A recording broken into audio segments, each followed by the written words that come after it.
Assalamualaikum warahmatullahi wabarakatuh. Bismillahirrahmanirrahim. Alhamdulillahirabbil alamin wa bihi nasta'in ala umuri dunya waddin. Wassalatu wassalamu ala asyrofil anbiya'i wal mursalin Muhammadin wa ala alihi wa sahbihi ajma'in. Amma ba'du. Para pemirsa berdakwah di mana saja berada yang dirahmati Allah Subhanahu wa taala. Alhamdulillah, bulan Ramadan tiba. Mudah-mudahan kita dapat menunaikan puasa Ramadan dan ibadah Ramadan hingga akhir nanti. Dan mudah-mudahan juga kita semua diberikan kesehatan dan kekuatan untuk menjalaninya. Amin amin ya robbal alamin. Para pemirsa beranda dakwah di mana saja berada, bahwasanya pada bulan Ramadan sungguh biasanya berbeda dari bulan-bulan yang lainnya, ya. Perbedaannya tentunya biasanya dalam hal konsumsi maupun produksi, ya. Dalam hal konsumsi, tentunya bulan Ramadan ini para ibu-ibu khususnya, apakah itu seorang istri, seorang ibu, ya, seorang nenek, ya, menyediakan sahur dan berbuka melebihi dari hari-hari yang biasanya, ya. Ketika berbuka puasa, ketika takjil, ya, takjil artinya menyegerakan untuk berbuka puasa, berbagai macam hidangan, ya, yang kita sediakan untuk keluarga kita. Ya, misalkan ada kolak, ada bubur kacang, ada bolu pecak, ada kue-kue khas bulan Ramadan yang biasanya tidak kita temukan pada bulan-bulan selain bulan Ramadan, itu ternyata ada pada bulan Ramadan. Nah, inilah keberkahan di bulan Ramadannya. Sungguh ironis ketika pada bulan Ramadan, ya, terjadi peningkatan produksi dan konsumsi yang luar biasa, ya. Padahal selama puasa kita hanya makan 2 kali, pada saat sahur dan pada saat berbuka, ya. Tapi sungguh ironis gitu, ya. Apakah itu pengeluaran kebutuhan yang semakin meningkat, ya. Nah, ini adalah sesuatu yang normal. Kenapa?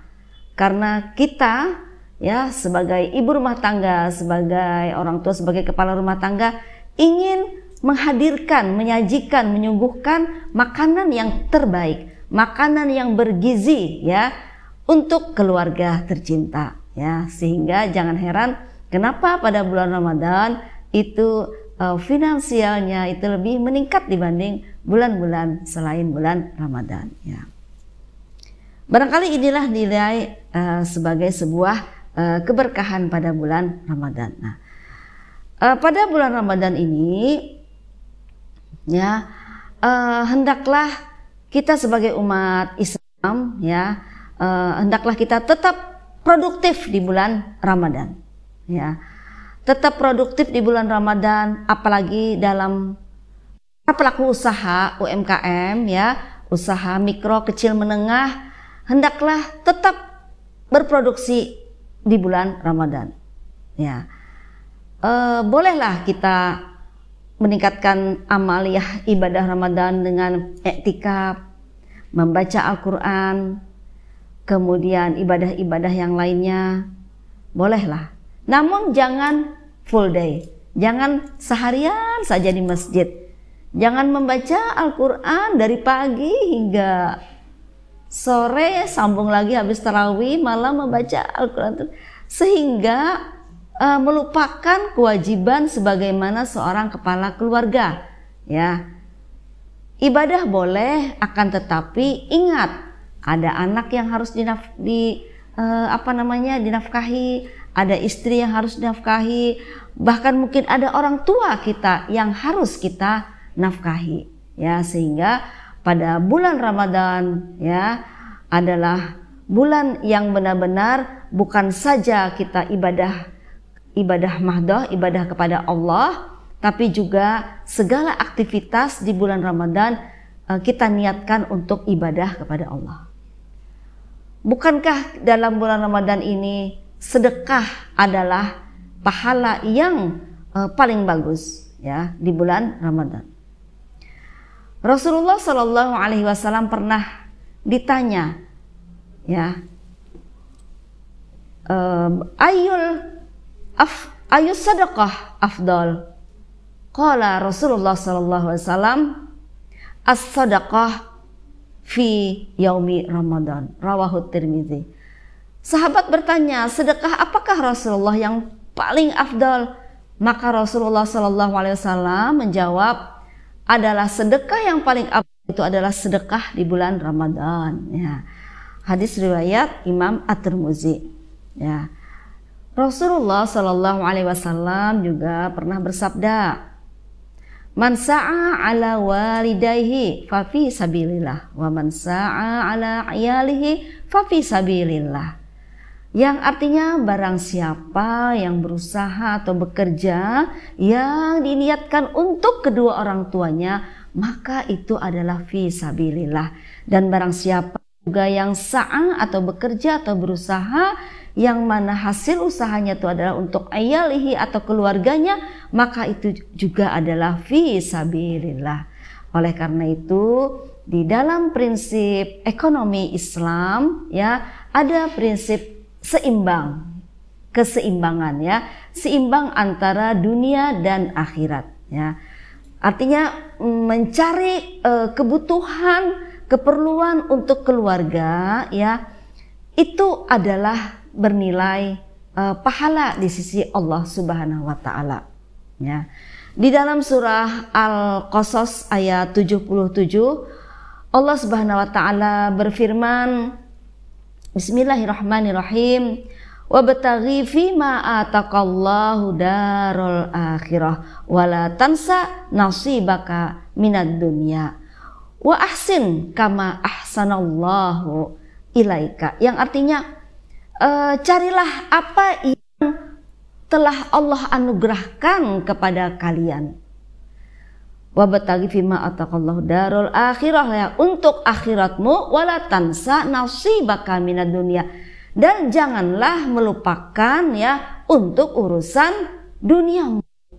Wa ahsin kama ahsanallahu ya, dan berbuat baiklah kepada orang lain sebagaimana Allah telah berbuat baik kepadamu. Nah, ini adalah bahwasanya Al-Quran mengajarkan kepada kita hendaklah kita seimbang antara dunia dan akhirat. Jadi kita selama bulan Ramadan bekerja tetap ya, berusaha tetap. Para pelaku usaha, para pedagang tetap menghidupkan ekonominya, tetap menghidupkan usahanya ya. Karena di dalam ketika dia sebagai pelaku usaha di mana dia mempekerjakan beberapa orang sebagai karyawannya ya, menghidupkan karyawannya, kemudian karyawannya itu memperoleh gaji darinya, dari gaji itu dia bisa menghidupkan keluarganya lagi, itu luar biasa ya. Jadi antara seimbang gitu ya, kehidupan dunia dan kehidupan akhirat. Sehingga di bulan Ramadan ya, bukan saja kita itu untuk mengejar dalam arti kata mengejar ibadah yang artinya seharian di dalam masjid itikaf ya. Nah, sebenarnya itu boleh kalau kita memiliki kelebihan uang yang luar biasa ya, yang mana dalam hal ini artinya seimbang ya antara ibadah kita iktikaf, kita mengaji, kemudian sholat duha, kemudian sholat tahajud, tapi juga kita harus seimbang. Kita juga harus bekerja ya, kita harus juga bekerja, kita juga harus berusaha. Para pedagang, para pelaku bisnis ya, ingat ya, juga harus bekerja dalam hal ini.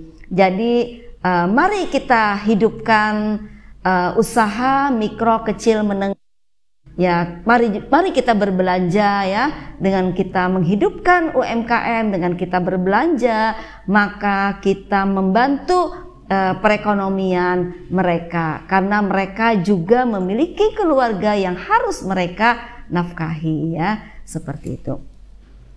Nah, namun ingat, bagi para pelaku usaha, para pelaku bisnis, ingat, dalam berbisnis hendaklah menerapkan prinsip-prinsip etika bisnis Islam, ya, seperti menjaga kehalalan, ya, sebuah produksinya. Kemudian menjaga kesehatan, ya, menjaga gizi yang dimasak atau yang diproduksi dan yang dijual, ya. Ini semata-mata bukan karena kita ingin mengejar dunia, tapi juga dalam hal ini kita dalam berbisnis, dalam berdagang, kita berprinsip menjaga, meraih keridhaan dan meraih keberkahan dari Allah Subhanahu wa taala. Demikian, mudah-mudahan dengan bulan Ramadan ini kita benar-benar meningkatkan kebangkitan ekonomi umat dalam rangka kita mencapai keberkahan dan keridhaan di bulan Ramadan. Demikian tausiah singkat atau kultum singkat ini, semoga ada manfaatnya. Wallahul muwaffiq ila aqwamit thoriq. Wassalamualaikum warahmatullahi wabarakatuh.